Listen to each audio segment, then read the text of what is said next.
Šiandien parinksime vėdinimo įrenginį Eventmaster programa. Atsidarę Eventmaster programą matysite tokį pat langą, kurį dabar savo ekrane matau aš. Mažesniojo lango kairėje pusėje galime susikurti naują klientą arba įvesti projekto adresą. Šiam tikslui aš jau susikūriau aplangą pavadinimu Training. Paspaudę New Project galime susikurti vėdinimo kameros prototipą, jam turime suteikti vardą, šiuo atveju jį pavadinu AHU1.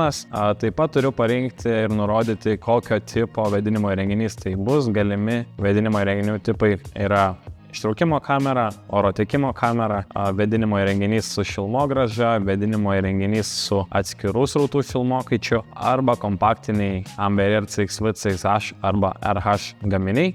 Šiuo atveju parinksime vėdinimo įrenginį su šilumogrąža.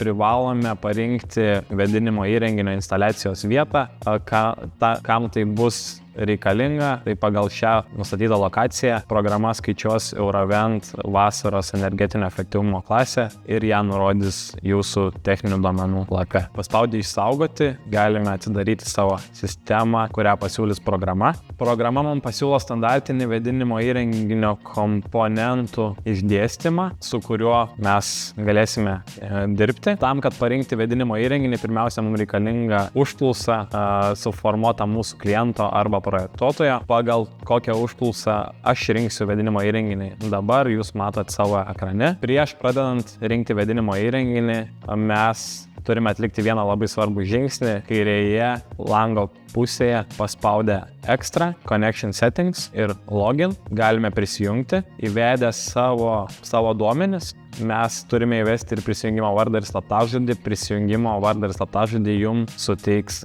salda. Prisijungę prie programos mes turėsime galimybę ne tik rinkti vėdinimo įrenginį, bet ir matyti jo bruto kainą. Taip pat galėsime sukurti unikalų pasiūlymo numerį, su kuriuo ateityje tą įrenginį ir galėsime užsakyti iš saldos. Taigi, pradedant rinkti vėdinimo įrenginį, pirmiausia, mums svarbu įvesti oro parametrus, tai yra lauko oro temperatūra ir vidaus patalpų ištraukiamą oro temperatūrą. Šiuo atveju žiemos laikotarpį mūsų techninė užduotis sako, kad turime -23 laipsnius ir 83% santykinės drėgmės.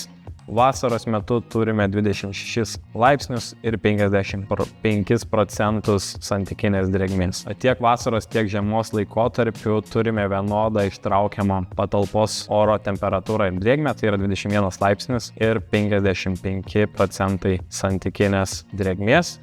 Sekantis ir pats svarbiausias parametras yra oro kiekis, išreikštas kubiniais metrais per valandą. Tiekiamo oro sraute mes turime 8000 kubinių metrų per valandą oro, o ištraukiamo oro sraute turime 7500. Išorinis statinis pasipriešinimas tiekiamo oro ortakėje yra 300 paskalių, ištraukiamo pusėje turime 350 paskalių. Įvedę oro parametrus galime eiti prie komponentų konfiguracijos. Matome įrankių juostą, kurioje užvedėm bet kurio komponento matome trumpą paaiškinimą, kas tai per komponentas. Šiuo atveju techninė užduotis mums sako, kad mums reikalingas rotacinis šilumokaitis. Suradę rotacinį šilmokaitį, kairiu peries klavišu paspaudžiame vieną kartą ir galime įdėti jį į žalią zoną. Dar kartą paspaudę ant žalios zonos kairį peries klavišą įdedame mums reikalingą komponentą, šiuo atveju rotacinį šilmokaitį.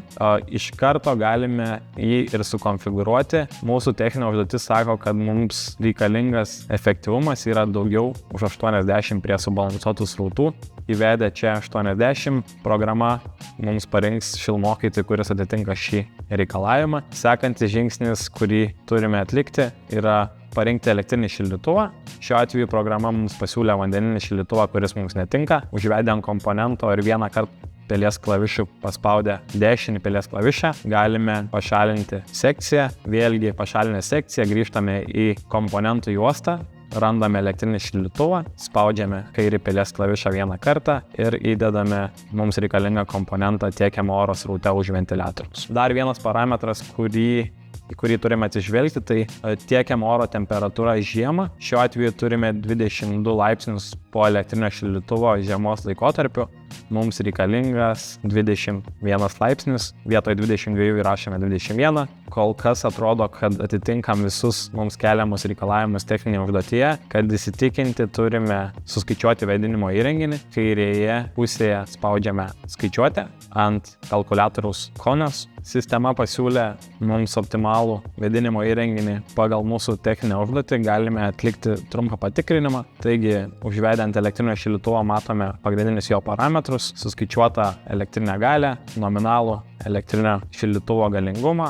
Ta pati galime padaryti ir su rotacinio šilumokaičio komponentu. Matome, kad efektyvumas prie subalansuotų srautų yra 80,9, kas atitinka sąlygą turėti efektyvumą didesnį už 80. Taigi parinkę vėdinimo įrenginį matome kairėje pusėje jo bruto kainą be nuolaidos ir mėlynai degantį offer request tekstą, ant kurio paspaudę galime gauti unikalų pasiūlymo numerį, su kuriuo šį įrenginį galėsime užsakyti ar pateikti saldai paklausimą.